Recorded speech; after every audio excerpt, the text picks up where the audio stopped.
بسم اللہ الرحمن الرحیم۔ ایک قاضی اور جج کی زندگی میں بسا اوقات ایسے پیچیدہ مقدمات بھی آ جاتے ہیں جن کا حل انتہائی مشکل اور دشوار نظر آتا ہے۔ دراصل اس طرح کے مقدمات اس بات کا فیصلہ بھی کر دیتے ہیں کہ قاضی کن صلاحیتوں کا حامل ہے اور عقل و دانش کے کس بلند رتبے پر فائز ہے۔ آئیے شیر خدا حضرت سیدنا مولا علی رضی اللہ عنہ کے کچھ دلچسپ اور مشکل فیصلوں کو ملاحظہ کیجیے اور دیکھیے کہ آپ کے فیصلوں نے کس طرح پریشان حالوں کی پریشانی حل کی، دکھیاروں کا دکھ درد دور کیا اور آزمائش میں گر جانے والوں کو آزمائش سے نکالا۔ غلام کون ہے؟ یمن کے ایک آدمی نے اپنے لڑکے کو سفر پر بھیجا تو اس کے ساتھ ایک غلام بھی روانہ کیا۔ راستے میں کسی بات پر دونوں میں جھگڑا ہو گیا۔ کوفہ پہنچ کر غلام نے دعویٰ کر دیا کہ یہ لڑکا میرا غلام ہے اور میں اس کا آقا ہوں۔ یہ کہہ کر اس نے لڑکے کو بیچنا چاہا۔ جب یہ مقدمہ حضرت علی رضی اللہ عنہ کی خدمت میں پیش ہوا تو آپ نے اپنے خادم سے فرمایا، کمرے کی دیوار میں 2 بڑے سوراخ بناؤ اور ان دونوں سے کہو اپنے اپنے سر ان سوراخوں سے باہر نکالیں۔ جب دونوں نے اپنے سر سوراخوں سے باہر نکال لیے تو حضرت علی رضی اللہ عنہ نے خادم سے فرمایا، رسول اللہ صلی اللہ علیہ وآلہ وسلم کی تلوار لے آؤ۔ خادم تلوار لایا تو آپ نے خادم سے کہا، غلام کا سر کاٹ ڈالو۔ یہ سنتے ہی غلام نے فوراً اپنا سر پیچھے کر لیا جبکہ لڑکا اسی طرح کھڑا رہا۔ یوں آپ کی حکمت عملی سے معلوم ہو گیا کہ غلام کون ہے۔ جھوٹے گواہ بھاگ گئے۔ ایک مرتبہ حضرت علی رضی اللہ عنہ کے پاس ایک شخص کو چوری کے الزام میں لایا گیا۔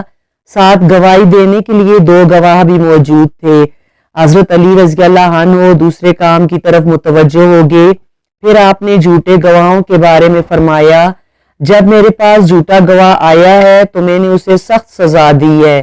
کچھ دیر بعد آپ نے ان دونوں گواہوں کو طلب کیا تو معلوم ہوا کہ وہ دونوں جھوٹے گواہ پہلے ہی فرار ہو چکے ہیں، لہٰذا آپ نے ملزم کو بری کر دیا۔ 17 اونٹ کیسے تقسیم ہوں گے؟ ایک مرتبہ حضرت سیدنا علی رضی اللہ عنہ کے پاس 3 آدمی آئے اور کہنے لگے، ہمارے پاس 17 اونٹ ہیں، ایک کا حصہ کل اونٹوں کا آدھا ہے اور دوسرے کا حصہ تہائی ہے اور تیسرے آدمی کا حصہ سب اونٹوں میں 9واں ہے۔ آپ ہمارے اونٹ تقسیم کیجئے مگر شرط یہ ہے کہ انہیں کاٹنا نہ پڑے۔ حضرت علی رضی اللہ عنہ نے بیت المال سے 1 اونٹ منگوایا، اب 18 اونٹ ہو گئے۔ پہلا شخص جس کا حصہ تمام اونٹوں میں آدھا تھا اسے 18 کے آدھے یعنی 9 اونٹ دے دیے۔ دوسرا شخص جس کا حصہ تہائی تھا اسے 18 کا تہائی یعنی 6 اونٹ دے دیے۔ پھر تیسرا شخص جس کا حصہ کل اونٹوں میں 9واں تھا اسے کل اونٹوں کا 9واں حصہ یعنی 18 میں سے 2 اونٹ دے دیے۔ اس طرح آپ رضی اللہ عنہ نے اس نے تدبیر سے ایک مشکل مسئلے کا فیصلہ کر دیا اور 9، 6 اور 2 اونٹ ملا کر کل 17 اونٹ ان تینوں میں تقسیم بھی کر دیے اور کسی اونٹ کو کاٹنا بھی نہ پڑا۔ ایک اونٹ جو باقی بچا اسے بیت المال میں واپس پہنچا دیا گیا۔ ایک درم ملا۔ 2 شخص صبح کے وقت کھانا کھانے کے لیے بیٹھے تھے، ایک کے پاس 5 روٹیاں جبکہ دوسرے کے پاس 3 روٹیاں تھیں۔ اتنے میں ادھر سے ایک شخص گزرا، ان دونوں نے اس کو بھی اپنے ساتھ بٹھا لیا اور تینوں نے وہ 8 روٹیاں مل کر کھا لیں۔ تیسرے شخص نے جاتے ہوئے 8 درم ان دونوں کو دیے اور کہا، میں نے تمہارے ساتھ جو کھانا کھایا ہے اس کی یہ قیمت ہے، تم اسے آپس میں تقسیم کر لو۔ اب ان دونوں میں تقسیم پر جھگڑا ہوا۔ 5 روٹیوں والے شخص نے کہا، میں 5 درم لوں گا کہ میری روٹیاں 5 تھیں اور تم 3 درم لو کہ تمہاری روٹیاں 3 تھیں۔ دوسرے نے کہا، نہیں، رقم آدھی آدھی تقسیم ہوگی۔ دونوں یہ معاملہ لے کر حضرت علی رضی اللہ عنہ کی خدمت میں حاضر ہوئے۔ آپ نے مشورہ دیتے ہوئے 3 روٹی والے شخص سے فرمایا، تمہارا ساتھی جو تمہیں دے رہا ہے اسے قبول کر لو کیونکہ اس کی روٹیاں زیادہ تھیں۔ وہ کہنے لگا، میں صرف انصاف والی بات کو قبول کروں گا۔ فرمایا، انصاف یہی ہے کہ تم 1 درم لو اور تمہارا ساتھی 7 درم لے۔ اس نے حیرت سے کہا، میرے ساتھی نے مجھے 3 درم دینے چاہیے لیکن میں راضی نہیں ہوا۔ آپ نے یہی مشورہ دیا مگر میں نے قبول نہیں کیا، اور اب آپ یہ فرما رہے ہیں کہ انصاف کے طریقے پر میرا حق 1 درہم بنتا ہے۔ آپ مجھے سمجھائیے کہ میرا حق 1 درہم کیسے ہے، پھر میں 1 درہم قبول کر لوں گا۔ آپ رضی اللہ عنہ نے فرمایا 8 روٹیوں کے 24 حصے تم 3 آدمیوں نے کھائے، پتہ نہیں کہ کس نے کم کھایا اور کس نے زیادہ کھایا، اس لیے یہ سمجھ لو کہ سب نے برابر برابر کھایا ہے، یعنی ہر ایک نے 8 حصے کھائے۔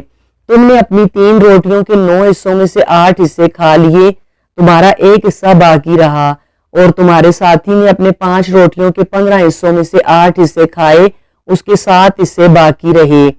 تیسرے شخص نے تمہاری روٹیوں میں سے 1 حصہ کھایا اور تمہارے ساتھی کے 7 حصے کھائے۔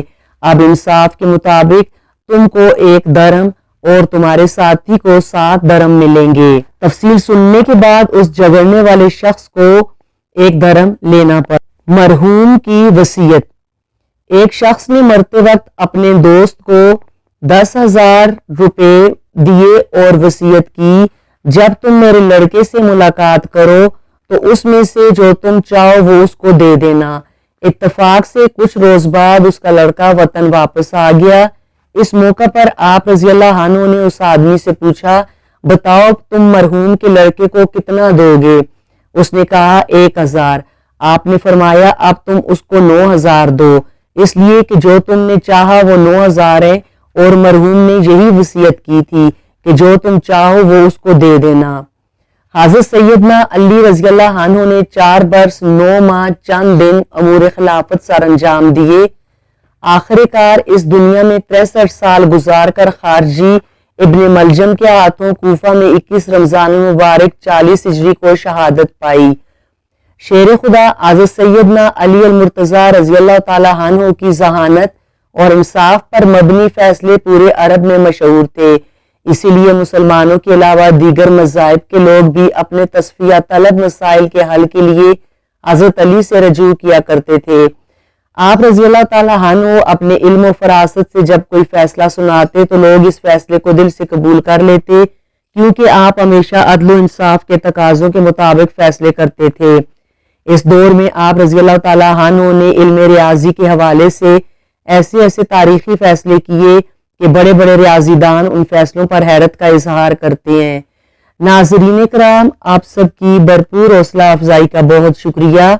میرے کچھ انتہائی قابل قدر محترم ناظرین نے مجھے نصیحت فرمائی ہے کہ میں جو تاریخی حالات و واقعات بیان کروں ان کا حوالہ بھی ساتھ شامل ہو۔ ناظرین کرام، میری کوشش ہوتی ہے کہ میں حوالہ جات ضرور شامل کروں۔ اگر کسی جگہ کوئی کمی کوتاہی ہو جائے تو کمنٹ میں اس کی نشاندہی ضرور کریں۔ چینل کو سبسکرائب ضرور کریں، ویڈیو کو لائک اور کمنٹ بھی ضرور کیا کریں تاکہ آپ کے خیالات کے بارے میں معلوم ہو سکے۔ جزاک اللہ۔